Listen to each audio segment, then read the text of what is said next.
Hello, beautiful people. Today is 27th of April. My name is Sahil, and welcome to Newspaper Analysis. Guys, you might be knowing Socrates. He was one of the most profound philosopher and the teacher of great philosopher Plato. Socrates says, an unexamined life is not worth living. It provides that a person who had not reflected on the sanctity and morality of his actions is not at all living. So, guys, this particular thing becomes very important as it happens to be a very important foundational value of a civil servant, that is value of self reflection, value of critically thinking your actions. Because when you will be an IS officer, when you will be a civil servant, you need to reflect as what actions are desired into the society and what are not. So, guys, you can use it under the topic of foundational qualities of a civil servant in GS paper number 4, that is ethics. And now let's start with today's analysis. Guys, this is the page number 1 of the Hindu newspaper, and we can see a news item here which says that industries are still not able to operate. Why? Because there have been curbs of the movement of labor as well as raw material that should come.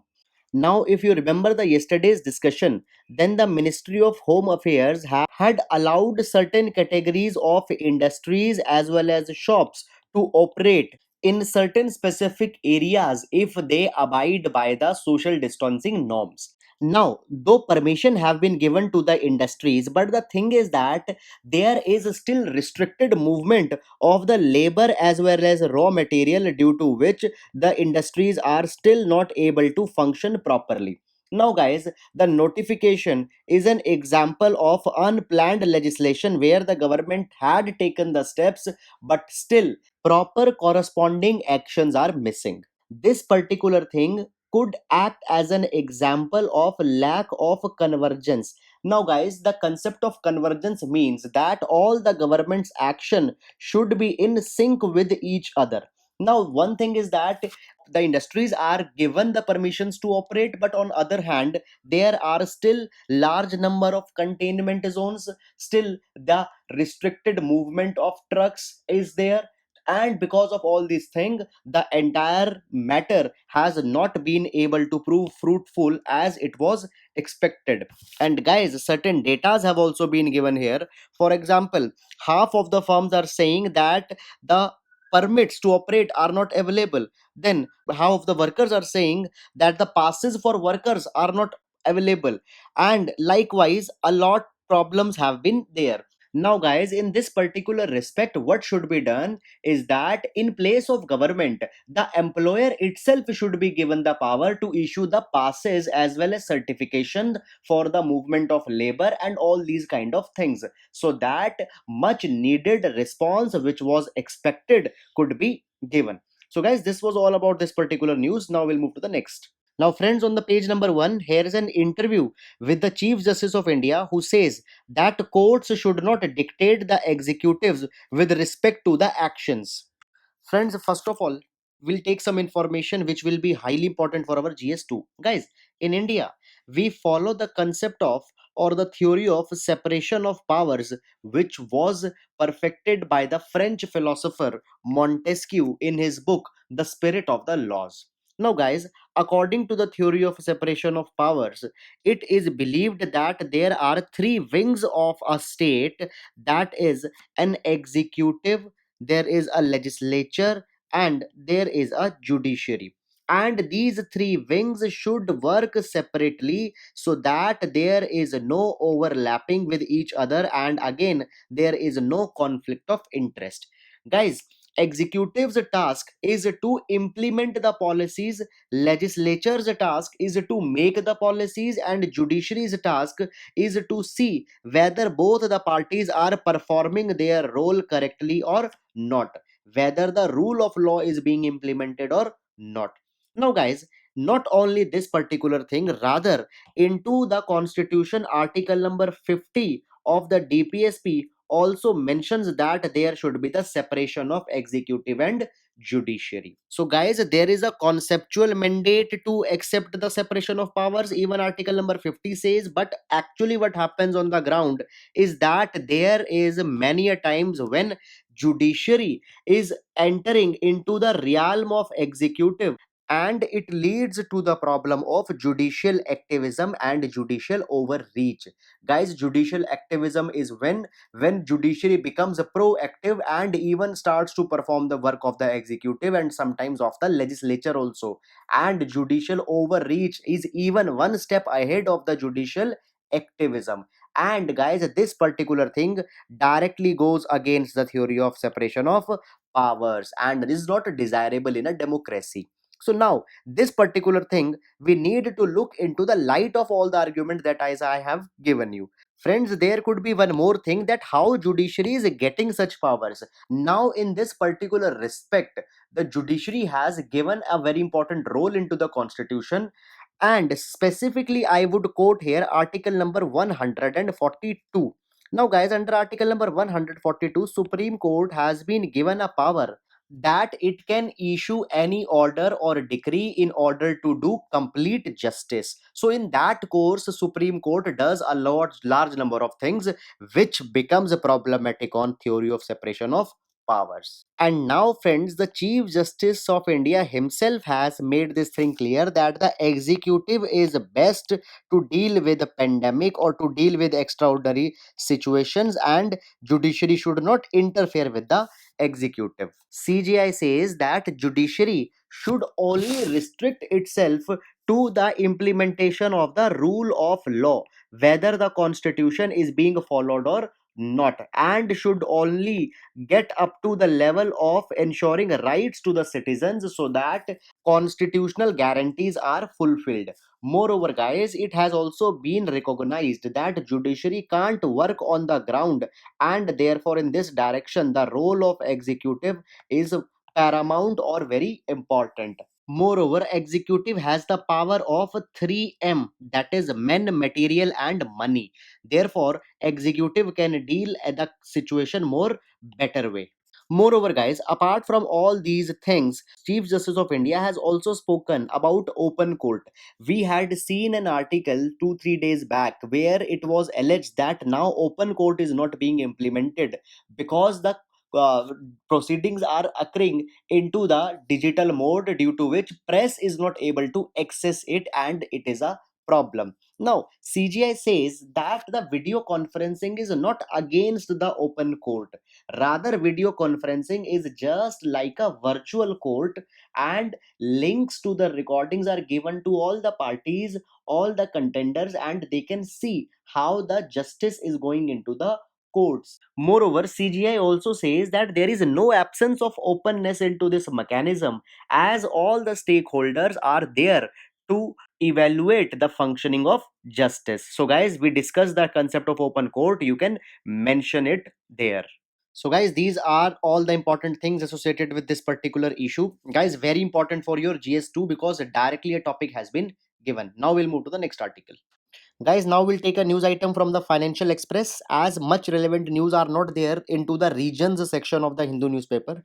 Friends, here's a news item which says that the states are resorting to the forest funds. Friends, with this particular news item, we'll see that what exactly is the Campa which is being talked, and we will take one more news item which was there into the news, that was a District Mineral Foundation, how their funds are also being used. First of all, guys, right now huge fund is required by the state government in order to meet the pandemic of COVID-19, and the availability of a fund is not there, due to which a large problem is being faced by the states. And in order to beat the fund crunch, innovative measures are being sorted out. There are two things from where the fund could be resorted. One is from the compensatory a forest fund act, and second is from the funds which have been collected into the DMF, that is a District Mineral Foundations. Now guys, first of all we'll look the background exactly what they are. First of all, we'll see Campa and CAF. Now guys, in order to achieve the economic growth, we need to set up the industries. and industries need land. So, guys, from where the land will come? Obviously, land will be exploited by cutting of the forest. However, because forests are being cut, the industries are also needed to provide the afforestation fund. Guys, afforestation fund's purpose is that if you are destroying a forest, you need to pay, because from that money at some other place we will plant the trees. And guys, in this direction a large amount of fund is being collected.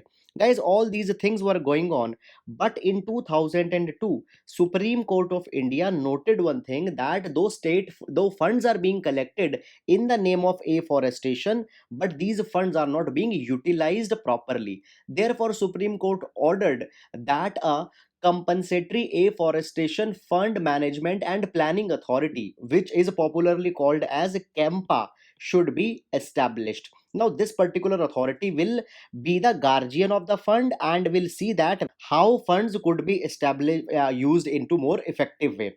Guys, on the lines of KEMPA, state governments also established their state KEMPA. Fine, guys. However, later words, the Controller Auditor General of India released a report in which it was said that still the funds are not being utilized and the state Campa as well as national Campa had proved to be unsuccessful.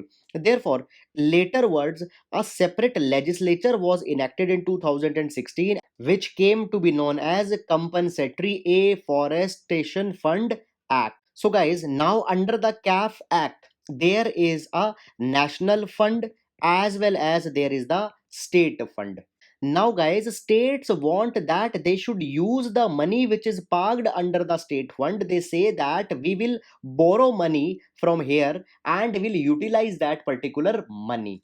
Now, guys, borrowing under the state fund will be cheaper to the state government and will provide the readily funds. So they want to use the funds from the here.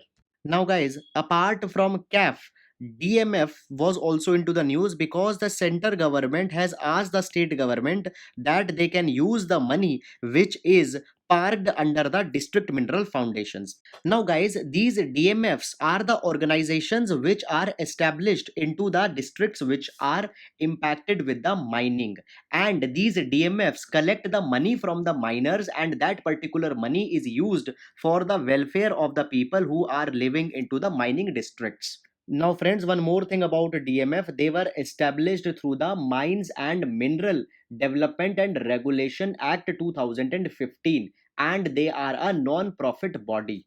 And these DMF only also implement the Pradhan Mantri Khanij Kshetra Kalyan Yojana. Guys, this particular scheme was launched by government in 2015. And guys, this particular scheme says that DMF should give high priority on the issues such as drinking water, health, education, livelihood for the peoples who are living into the districts which are impacted by mining. So, guys, please remember all this thing, very important for prelims. Now, it is being said that the money which have been collected under the DMF should also be utilized for fighting the COVID-19. So these are the alternative ways through which states are searching for the funds. Guys, please remember entire this thing for your GS paper number 2 as well. Now, guys, here's a news on page number 5 which mentions about the CERT. Now, guys, we will understand here two things. First of all, we will see the mandate of CERT in for prelims as well as for GS paper number 3, internal security, under the domain of cyber security. And guys, here one issue has been mentioned, that is sprinkler controversy. We will also understand that what exactly is a sprinkler controversy. Now, guys, as COVID-19's pandemic started in Kerala government decided that a database of the health information will be prepared by the grassroots workers of people who are under the quarantine or the people who have been infected. Under this data, it will be written that what are their health condition, what are their symptoms, and all the vital details will be entered into this particular database. And guys, the primary purpose to make this database was that so that on the basis of information, doctors and medical officials can make an informed decisions as what should be the course of the treatment. For collection of this particular data, a tool was prepared by the Sprinkler, which is a US multinational firm. Now, guy, controversy starts from a point when the opposition party in Kerala started saying this thing, that the data is being collected without the consent of the people, and the data which has been collected will be given to the pharmaceutical firms, and that particular data will be used for the targeting of customers. Now, into this aftermath, the Kerala government has said that when deal was executed with the Sprinkler, in that deal proper clauses were made with respect to the data confidentiality, and moreover the tool given by the Sprinkler is out of compassion, as the founder is from Kerala and he wants to give back to the society. Now, guys, into this particular news item, it is being said that now the CERT will be auditing the database and will find that no breach was conducted. Moreover, right now, as the data is also stored onto the Amazon's cloud platform, as Amazon provides a cloud services to the Sprinkler, their data will also be checked.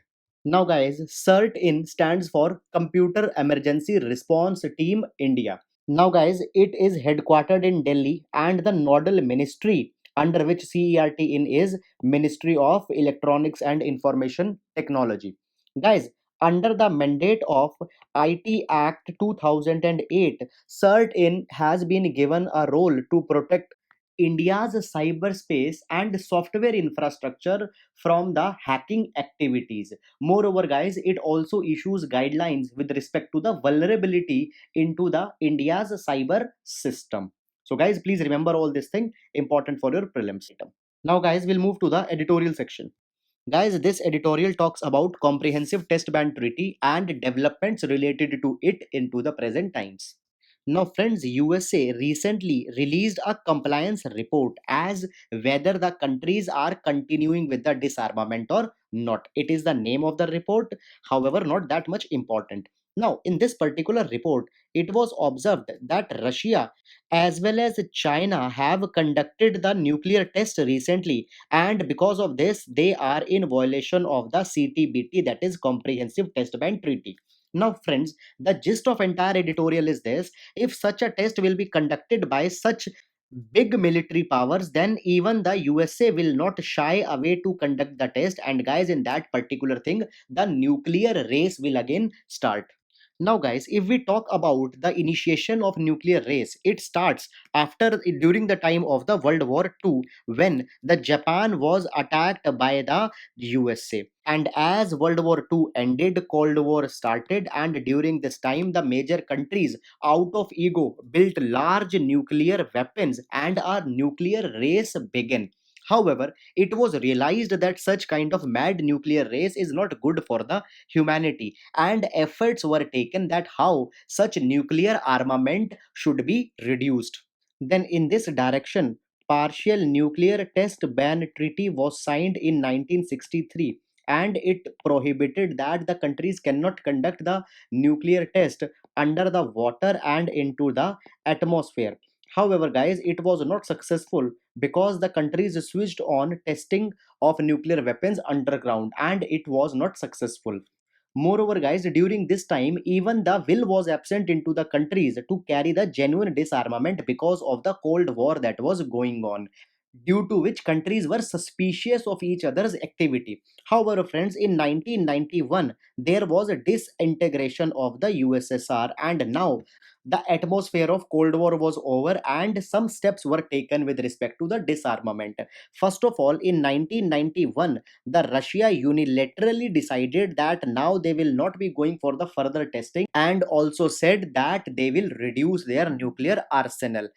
Guys, there was one more reason that why Russia gave up, because various strategic nuclear testing sites have gone out of the control of Russia. For example, Kazakhstan was an important site, and now it was an independent country. So it was not possible for Russia to carry on now. Now, following the steps of Russia, in 1992, USA also declared that they will also not be conducting the test now, and they also stopped activities in this particular regard. However, during till this particular time, both the countries have conducted far more number of tests, And guys, after this thing, a global effort to stop the nuclear testing began, and the negotiation started in 1994 in Geneva, and a proposal for comprehensive test ban treaty was kept forward. It called that all countries should come forward and they should declare that now they will not be testing the nuclear weapons. However, France and China were not happy with this particular idea, because according to them, USA as well as Russia had conducted themselves so many tests, and now they are imposing a limit onto these countries. In this direction, certain innovations were tried. For example, USA put an idea of the threshold limit. It was said that only up to a limited level the test could be allowed, but this thing was severely criticized. Then the USA came with the idea of zero yield test. Guys, it was said that only zero yield will be allowed, and above that it will not be allowed. Now friends, zero yield tests are those which does not starts any self sustaining chain reaction, and the test which starts a chain reaction, they are not zero yield. So guys, now you can see that under the umbrella of zero yield categorization, still the tests are allowed, and in this direction still subcritical hydrodynamic nuclear tests are allowed. So first of all, CTBT is not completely banning the test as it has been approved. Now, the purpose behind passing this kind of thing was this: the countries did not wanted to lose the hold over the nuclear testing, and they also want to show that they are doing something in order to control nuclear stockpile. Moreover, USA has an agenda that there is large R&D program behind the nuclear facility is going on. So under this umbrella, zero yield umbrella, they will able to continue that thing. Now, with all these things, CTBT came into force in 1996. Now, friends, when CTBT came into existence, India did not like the idea and said that they will not be joining the CTBT. And seeing this particular thing, certain countries such as UK, China, and Pakistan inserted entry into force provision. According to this, there were 44 countries. Until and unless these 44 countries will not sign and ratify, the CTBT will not come into the operationality. Guys, signing means that we agree, and ratifying means that we will also take the steps to implement it. Now, out of these 44 countries, 36 have signed and ratified, and still there are 8 countries which have either not ratified or have not altogether signed. Guys, China, Egypt, Iran, Israel, and USA have signed the treaty, but they have not ratified. Whereas North Korea, Pakistan, and India, they have neither signed nor ratified. And all the countries have conducted the test after the signing of the CTBT also. Now, guys, with respect to verify whether the countries are following CTBT or not, CTBTO, that is a Comprehensive Test Ban Treaty Organization, was established in Vienna, and it was given a purpose to keep an oversight. Now, guys, this was the background till now, and if we come into the context of present time, then there is something different situation right now. Earlier, though tests were being conducted by the countries, but USA was not that much interested, because USA knew that it was a unilateral power. But into the present times, there are rivals such as Russia and China, and they are giving the tough competition to US. Therefore, in response, USA has also decided to take the 30-year modernization program, under which it is overhauling its entire setup, including the military setup. Now, a fear is coming that USA, in response to the China and Russia, will also be undertaking the testing capabilities, and in this respect the problem will aggravate, and a kind of a domino effect will start, whereby one impacts the other impacts the third, and the entire chain starts. Moreover, guys, earlier there was a new start treaty which was signed between the USA as well as Russia, and this treaty prohibited the countries that they will not be involving into the armament. But this treaty is now expiring, and the Trump had said that after 2021 the treaty will not be renewed. In this particular context, if all the countries will start the nuclear arsenal stockpile, then again a kind of a cold war will start. And this time, if it started and a war took place, then the consequences will be very much harmful, and the CTBT altogether will be losing its entire relevance. So, guys, this was all about this article. Now we'll move to the next article. Guys, this editorial explores the vulnerability of poor and calls for urgent state action. Now, guys, as COVID 19 is proceeding, it was very clear choice that the lockdown has to be imposed. But these lockdown have come with a considerable cost, and particularly for the poor and the vulnerable people. And though they were the ones on whose the most focus should be given, but they are sacrificing disproportionately. Therefore, guys, it is very much evident that these people should receive the urgent safety nets from the government. Now, whenever I talk about safety net means any type of social welfare. It can be an monetary allowance, it can be food allowance, it could be provision of giving them cooked food, dry food, everything by which the welfare are being given to the people. It is called as social security net. Guys, whenever we talk about the poor people, these people are always more susceptible to the disease. It is said that the mortality as well as morbidity is both high into these people. Mortality means that the death rate, and morbidity means the probability of getting a disease. Now, when we take the example of Spanish flu, which is the largest epidemic which came into the recent years, then we can see that here also the poor people were the most vulnerable. And when we take the example of poor countries such as India, India faced large number of fatalities. And if we take the example of present COVID 19, then if you see in USA, the largest chunk of people who have died are the minority groups, because these are the people who have very poor socio-economic standards. And it is always true that whenever any catastrophe happens, the people with poor socio-economic standards are more vulnerable. Why? Because these people don't have access to nutritious food, and because the food availability is not there, they have poor immunity, due to which they become vulnerable to any kind of disease. Moreover, guys, the people live into the crowded locations, and because of this, any infectious disease will be more probable that it will spread. And at the same time, due to these crowded situations, the sanitary conditions here are not very good. For example, there often is not provision of piped water, there are not good sewage and all these kind of things. And in all these conditions, the virus or infection is very much hospitable and will infect the people.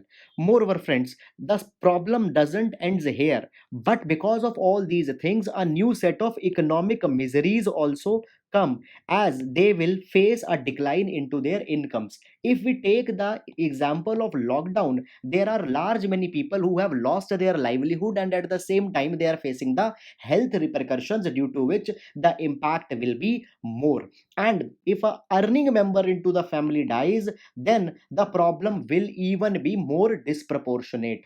And as we are talking about their vulnerability, it doesn't ends with the end or going off the pandemic. It continues even after that. There are various long term consequences. For example, a study in USA found that the children who are born to infected mothers are less likely to graduate from the school. Why? Because their cognitive abilities, means learning abilities, are less. Moreover, there is a 20% higher chance that their kids will be disabled and will be having some kind of deformities into the body.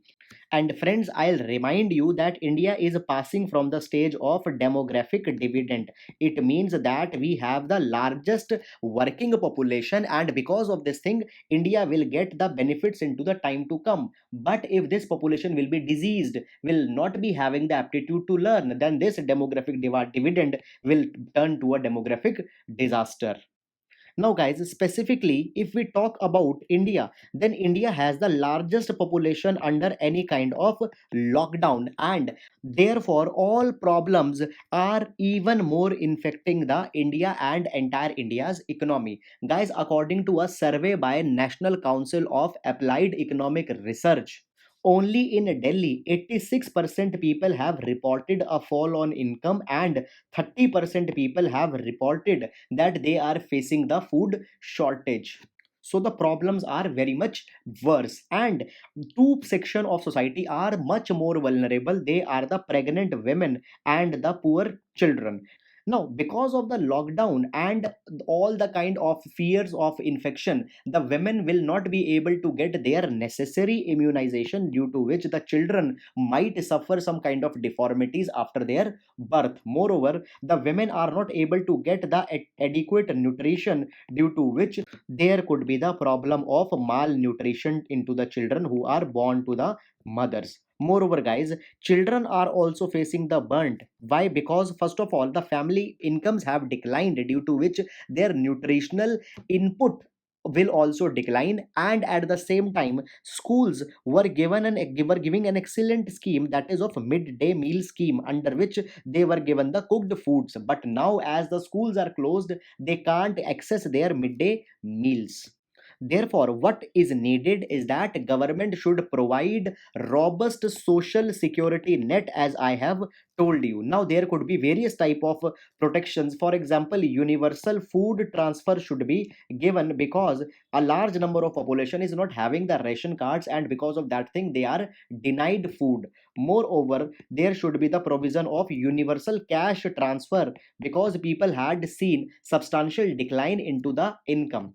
And under the universal cash transfer, vulnerable such as farmers, senior citizens, rural workers, etc., should be focused even more. And guys, apart from providing this thing, there should be a robust delivery system, because often it happens that the benefits doesn't reaches the beneficiaries and it goes somewhere else. So all these things are needed to be done. But these things will be the short term measures, and what we need is something long term. In this direction, long term interests such as the economic interest and health interest of the poor and vulnerable should be checked regularly, so that we don't lost an entire generation of human capital. Because guys, India's only capital is the human capital if it wants to be a superpower. So all these things are needed to be taken care of. So guys, this was all about this article. Now we'll move to the next article. Now guys, on the international page, there is a news which says pandemic is China's biggest crisis since Tiananmen. Guys, first of all, this particular article is discussing about the internal conditions of China, which is not very important for UPSC, because we have our own internal conditions also. We have discussed the impact of FDI, which is being restricted onto the China. We had seen that thing, so only that is important. Now we'll see about this Tiananmen. Okay, guys. Now, guys, Tiananmen is a very important development into the recent history of China. Guys, Tiananmen is also many a times called as Tiananmen Square. Now, first of all, Tiananmen Square is located in Beijing. And here on Tiananmen, an important movement occurred which has been called by various names, such as Tiananmen Incident. Moreover, it is also called as June 4th Incident, also called as 89 Democracy Movement, and also called as 4 June Massacre. So all these are the name of a single incident which occurred into the Tiananmen. And guys, why this is important this year? Because in 2019, the 30th anniversary of the Tiananmen incident occurred. And guys, therefore, it could be asked into the news, because UPSC had asked that this particular thing was in news. Why? So guys, in 1989, a student movement was started into the Tiananmen Square, and this movement was kicked because the death of Yu Haobang. Guys, Yu Haobang was a pro-reform leader into the China. And after his death, students came onto the street and they were asking for the reforms such as democracy, freedom of press, freedom of speech. All these kind of reforms were asked by the communist government of China. And in retaliation, government declared the martial law, and the forces troops were mobilized against the students, in which a large number of students died. So literally a kind of a massacre was occurred here, due to which it was condemned. And guys, now 30 years of this incident had occurred. So please keep this thing into your mind, that what exactly this incident was. Now guys, if we see the map of China, then you can find here it is Beijing, and approximately here it is Wuhan, where the recent coronavirus spread started. Now, with respect to the mapping location, first of all, we will see that what are the water bodies near Beijing. So here there is Boai Sea. Okay, spellings could be here and there because it is a Chinese word, not an English word. So here there is a Boai Sea. Then here you can find there will be Yellow Sea. Then there will be East China Sea. Then here is a South China Sea, and here is Philippine Sea. From guys, therefore north to south you can see there will be Boai. Then there will be Yellow. Then there will be East China. Then there will be Philippine and South China Sea. So please remember these locations. Guys, neighbors are not that much important because there are 14 neighbors, and when they are so large in numbers they become less important. By the way, if you still want to see, then you can pause the video for a moment and you can see that all these are the neighbors of China. But don't press yourself too much into this thing. So guys, these were all the important coverage for today. I hope you are liking the video. Friends, keep on liking our video and please do spread our initiative. Thank you so much.